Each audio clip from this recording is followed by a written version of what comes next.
মুসলিম হিসেবে যে জিনিসগুলো না জানা লজ্জাজনক: 1. ইসলাম অর্থ শান্তি। 2.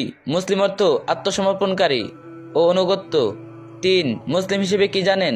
আমাদের আদি পিতাকে হজরত আদম আলাইহিসসালাম। 4. হজরত মুহাম্মদ সাল্লাল্লাহু আলাইহি সাল্লাম সর্বশ্রেষ্ঠ ও সর্বশেষ নবী ও রাসূল সাল্লাল্লাহু আলাইহি সাল্লাম। 5. মুহাম্মদ অর্থ চরম প্রশংসিত। 6. কোরআনের শ্রেষ্ঠ আয়াত হচ্ছে আয়াতুল কুরসি। এটি আল কোরআনের সর্ববৃহৎ ও দ্বিতীয়। সূরা বাকারার 225 নং আয়াত।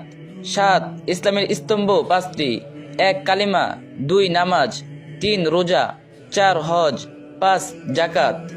8. কালিমা 6টি: 1. কালিমা তাইয়্যিবা, 2. কালিমা শাহাদাত, 3. কালিমা তাওহীদ, 4. কালিমা তামজিদ, 5. কালিমা রাদ্দি কুফুর, 6. কালিমা আস্তাগফার।